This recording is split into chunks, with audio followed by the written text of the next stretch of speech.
नमस्कार साथियों, bike groupie channel पर फिर से आप लोगों को और एक नए वीडियो में स्वागत है।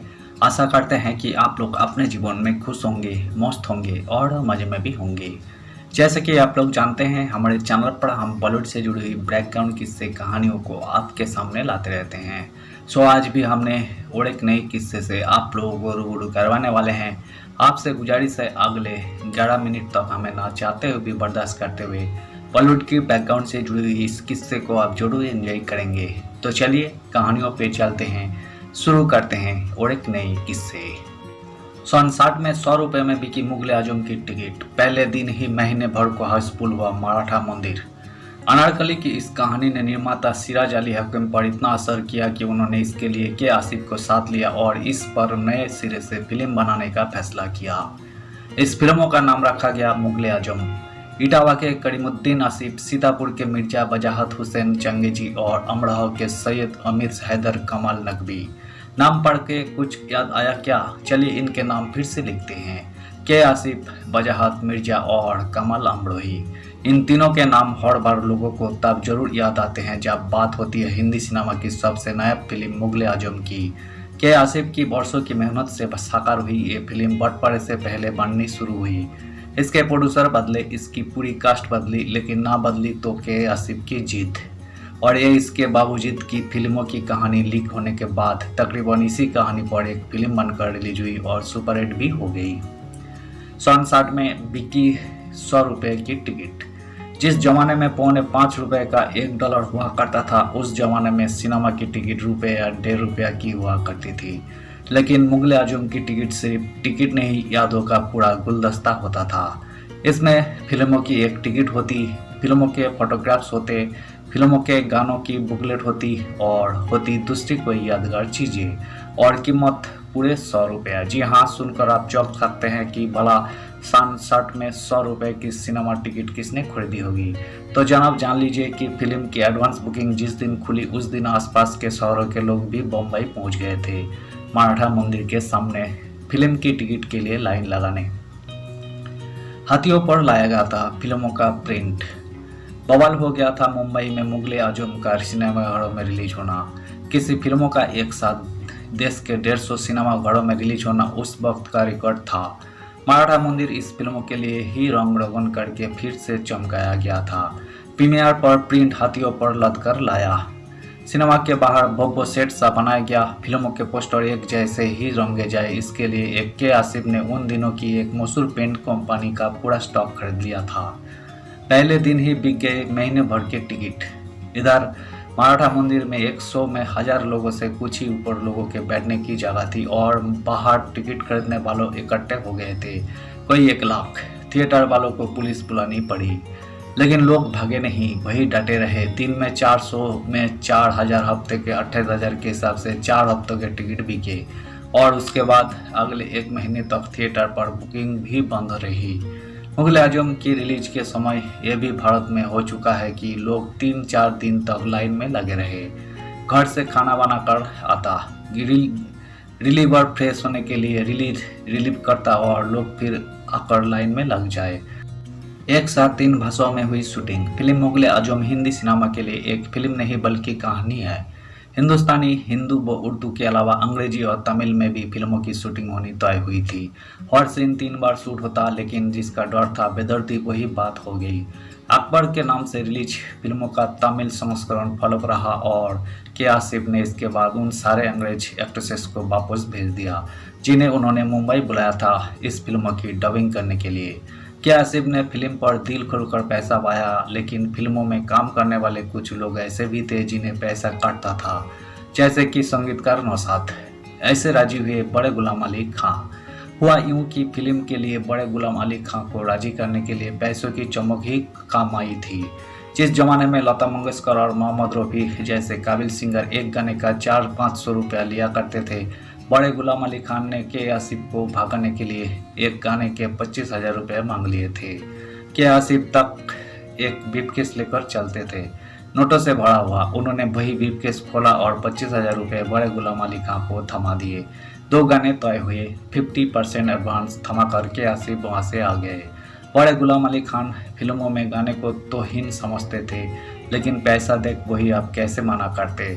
मांग उन्होंने ही रखी थी, पूरी के आसिफ ने कर दी थी। नौशाद ने खिड़की से बाहर फेंक दिया था ब्रीफकेस। ये अलग बात है, नोटों का ऐसा ही एक ब्रीफकेस लेकर के आसिफ जब पहुंचे थे संगीतकार नौशाद के घर तो मामला उल्टा पड़ गया था। के आसिफ ने नौशाद के घर पूरी इज्जत से एंट्री ली, कुर्सी पर बैठे और कहा कि फिल्म मुगले आजम के गाने उन्हें ही कंपोज करने हैं, और ये कहकर उनके सामने ब्रीफकेस खोल दिया। के आसिफ इटावा के रंगबाज थे तो नौशाद भी ठहरे लखनऊ के नवाबी अंदाज वाले संगीतकार। उन्होंने नोटों से भरा ब्रीफकेस उठाया और खिड़की से बाहर फेंक दिया। बेगम उनकी ये सनक देख सन्न रह गए। के आसिफ को काटो तो खून नहीं, 20 गानों में से फिल्मों में सिर्फ 12। नौशाद ने उस दिन उनसे बात तक नहीं की। उनको इस बात का ताप कि उसने कैसे पैसे को उनके हुनर का मालिक समझा लिया। नौशाद की बेगम ने बाद में दोनों में सुलह करवाई। के आसिफ ने कान पकड़कर माफ़ी मांगी और तब जाकर काम आगे बढ़ा। फिल्मों के लिए कुल 20 गाने नौशाद ने बनाए थे। सारे गाने के आसिफ ने शूट भी किए, लेकिन फिल्मों की एडिटिंग के बाद फिल्मों में कुल गाने बचे 12। इन गानों में से हर गाना बेमिसाल। प्यार किया तो डरना क्या बनाने के लिए नौशाद के घर की छत पर पूरी रात जगा हुआ था। कन्हैया जी वाले गाने को लेकर भी तमाम जीरो और बहस हुई। इम्तियाज अली के नाटक से निकला किस्सा। फिल्म मुगले आजम एक काल्पनिक कथा पर आधारित फिल्म बताई जाती है। इसका जिक्र इतिहास की किताबों में कम और किस्सों की किताबों में ज़्यादा मिलता है। पहले इस कहानी का जिक्र मिलता है इम्तियाज अली ताज के नाटक में। ये नाटक साल 1922 में लिखा गया। सलीम और अनारकली की इसी कहानी पर अदरसिर ईरानी ने 1928 में अनारकली नाम से फिल्म बना दी। तब तक सिनेमा बोलता नहीं था। पर्दे पर आवाज़ आई तो ईरानी ने 7 साल बाद इस पर फिल्म बना डाली। अनारकली का रोल मिला नरगिस को। अनारकली की इस कहानी ने निर्माता सिराज अली हकीम पर इतना असर किया कि उन्होंने इसके लिए के आसिफ को साथ लिया और इस पर नए सिरे से फिल्म बनवाने का फैसला किया। इस फिल्म का नाम रखा गया मुगले आजम, और इसी के लिए पहली बार 4 मशहूर राइटर एक साथ आए। इनमें शामिल थे जीनत अमान के पिता अमान, वजाहत मिर्जा, कमाल अमरोही और एहसान रिजवी। हिंदी पट्टी की बोलिया गीतों, भजनों, लोकगीतों और मुहावरों से इन लोगों ने सलीम और अनारकली की प्रेम कहानियों को सजाया। और के आसिफ ने तब तक अकबर के रोल के लिए अभिनेता चंद्रमोहन, सलीम के रोल के लिए DK सोमप्रू और अनारकली के रोल के लिए नरगिस को तैयार कर लिया।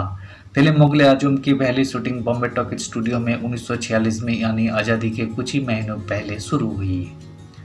पहले निर्माता चले गए पाकिस्तान।